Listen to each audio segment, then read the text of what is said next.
are back with our second conversation for this morning, and joining us in studio we have Alexander Perez, who is the director of Belize Camping Experience, alongside Vicky Chan, who is the administrator and camp director of Belize Camping Experience.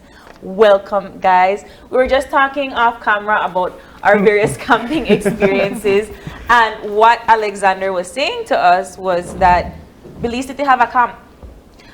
I don't know from a city, but the fact that you never know that there was a camp, I had no idea, is stellar. So please, good morning. Tell us all about Belize Camping Experience and about this Belize City camp. Yes.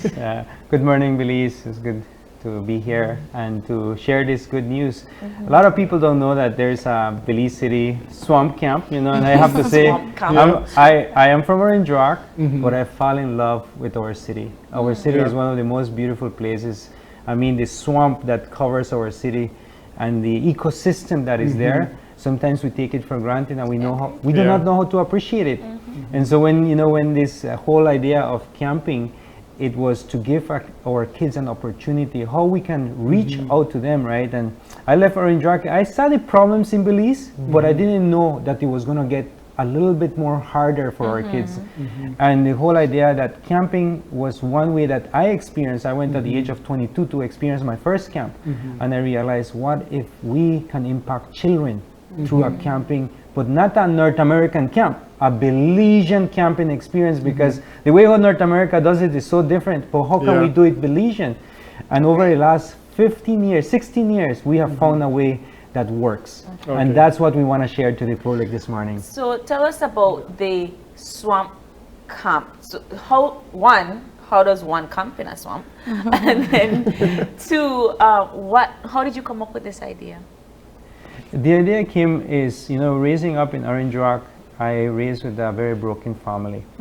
And I could never tell you of experience of, first of all, I never got to meet my dad. And my mom was there at the age of 6, and she left to the US and never came back. But I cannot tell you an experience where my dad or my mom took me fishing, or my mom and dad had water balloons, right? Or we ate ice cream, or we had just fun.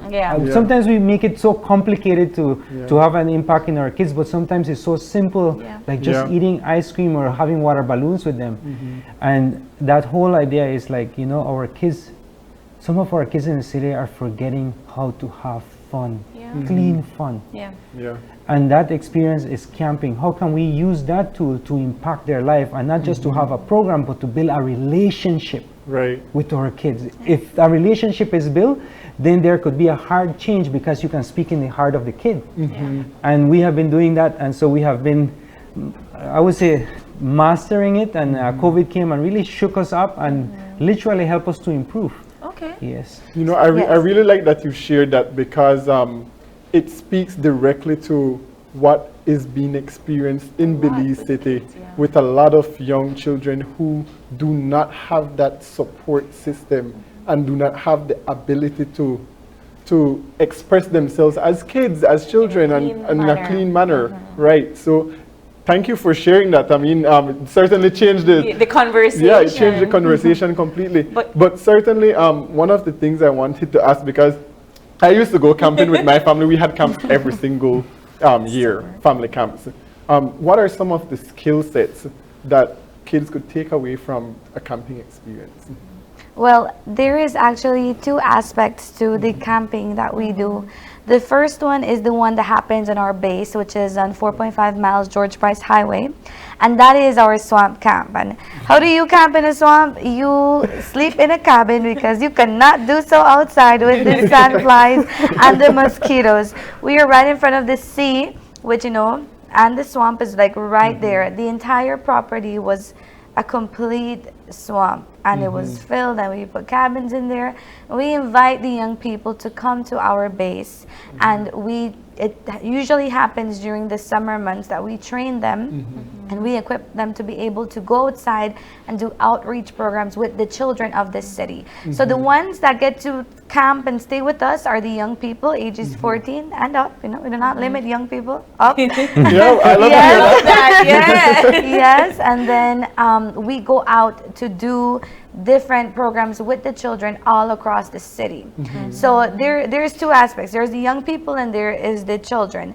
The children, we try to reach them with the good news of Jesus Christ, and that allows them to have certain morals in their life that changes them. We do water balloon games, we do fun games, we laugh, we play, we sing, we do arts and crafts, but at the end of the day, our focus is to teach them something that is going to make something inside of them change, something click, realize that they need to be different.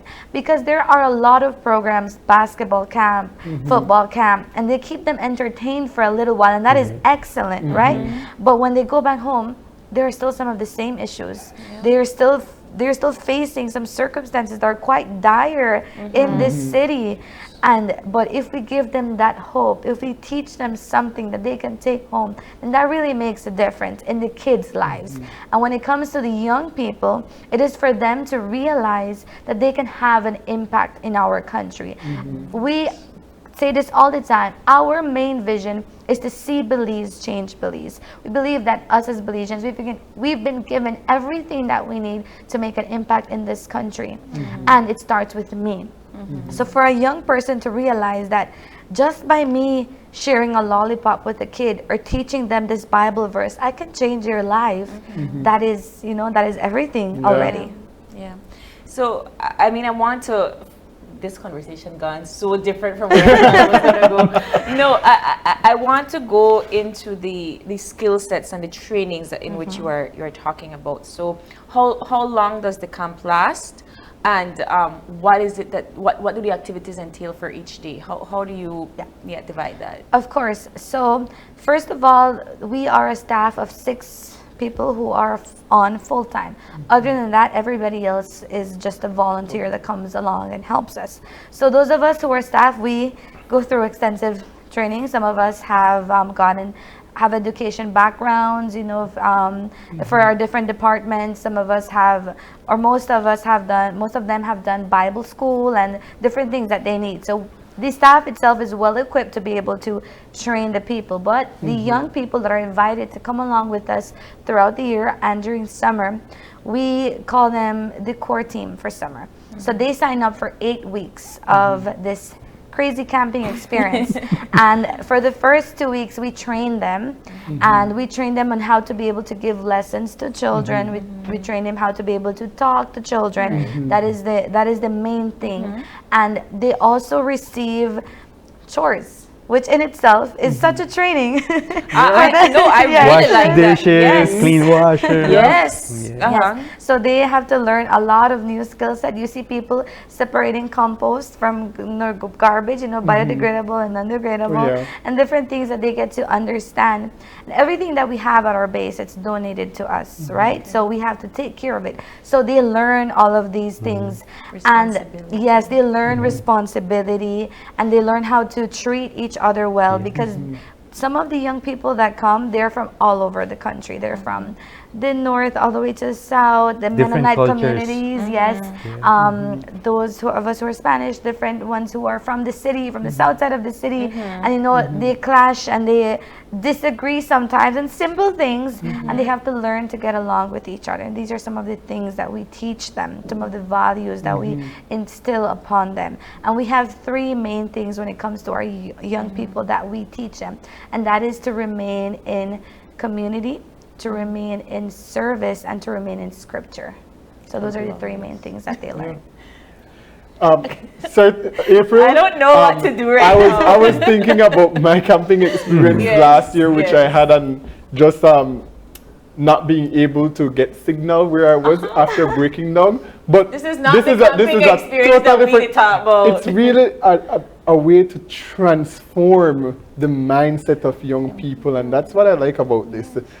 Speak to us about the number of young people that you would work with at these camps on a daily cohort. How does it work? So these young people can relate to not having signal because they don't have their phones when they're with us. Okay. We remove their phones during the week, Monday to Friday. Forcing them to social. Yes. From Sunday. Yes, from Sunday, because When they arrive. They arrive on Sundays, and from that moment they have to submit their phone. There have been tears. Just let me know, there have been tears. And you know, because everybody nowadays, we could be sitting beside each other, but we're on our phones, right? And we force them to socialize with each other, and it's completely different. And we've had people that by the end of the week, they're like, this feels weird. I don't need this in my hand right now. Like, I don't even need my phone anymore.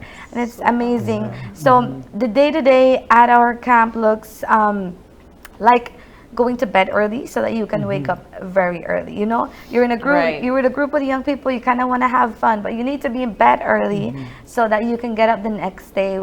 Some of us wake up at 4 a.m., some of us at 5 a.m. latest, so that we can do devotionals in the morning. We go to read our Bible, spend some quiet time with God, get ready for the day, do your chores first thing in the morning, and then you go to have breakfast. After breakfast, we have a quick stand-up meeting so that everybody knows what they're doing for the day. We're taking water to the kids, we're taking cookies to the kids, and then we step out to do ministry with the children all over the city. So every week we separate into 2 different groups, and there's 2 of us that lead those different groups. That's why we are camp leaders.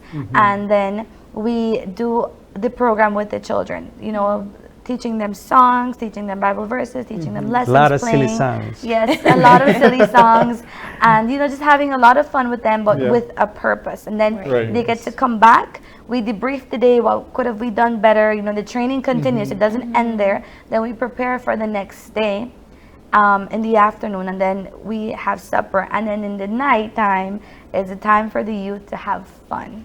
We have something called Battle of the Houses, which is different games. Different games they can't even imagine.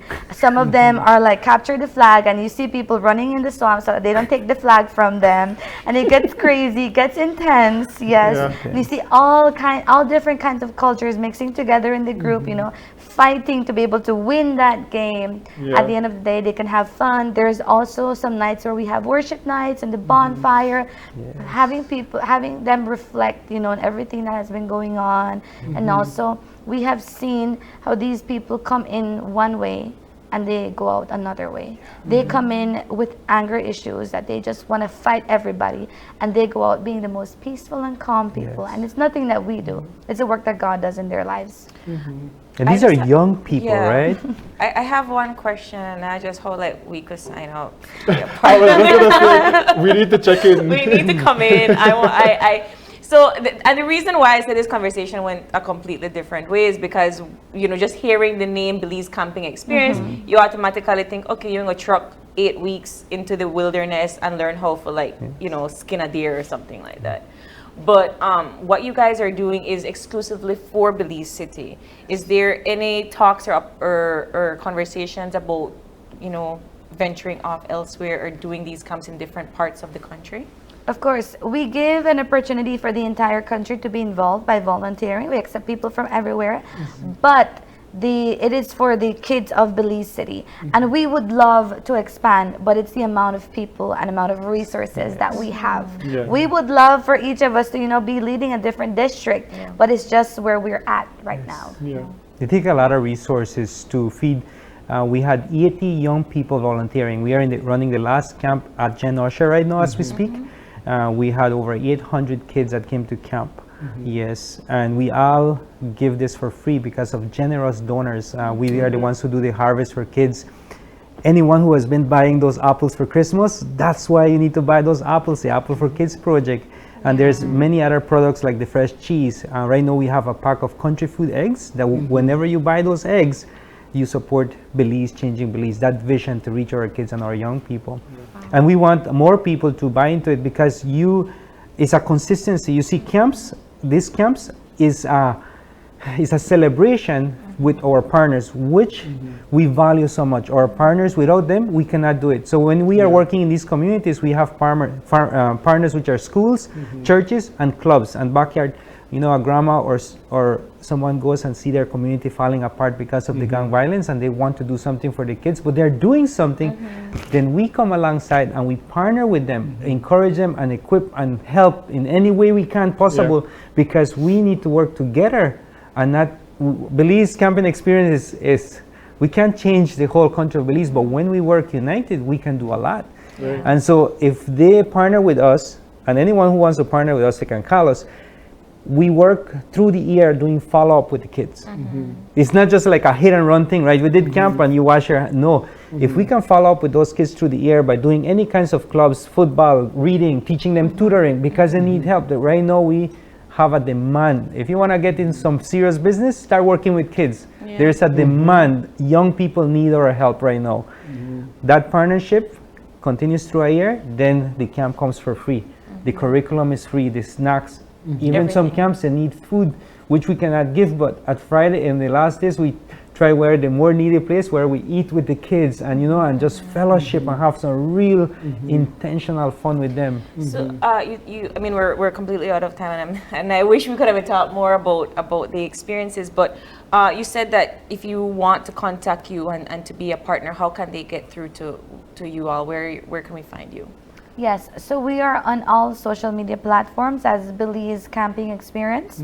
And you can also call us on our office number, which is 614-3579. You can WhatsApp us, send us a message, and we are eager to hear from you. Facebook, Instagram, Yes. Belize Camping Experience. Even TikTok. I think we have to go to the TikTok. When does the next cohort begin? Well, we are on our last week of camp. You know, we're ending off, and we're not going to be having those programs until next summer. But we begin right again in September. We start over, and we invite young people that would like to learn how to do this type of work. We call them interns, and they can come with us to live for one entire year. We have open spaces for 4 people who would like to be trained, and we start all year long. We do follow-ups with the kids. So like Alexander was saying, we don't only do it for summer, but we come back to that community every week, every month, again and again, to keep up that relationship, because that is what we're Belizeans, because we're here, we can do that. Absolutely love it, guys. I am absolutely impressed, and I hope that you continue to get more partnership and that it continues to be a success, and I really hope that you get more resources so that you could put it in all districts, because it's needed, it's necessary. It's a well-rounded camping. Yes, thank you both so much for coming in. But we gotta go. And of course, you can check them out at Belize Camping Experience on Facebook, Instagram, and TikTok. And get in touch with them to see how you can be a donor, or a partner, or intern, or volunteer, or however you want. And with that, we're going to take a next break. And when we get back, it's more Open Your Eyes. So stay tuned.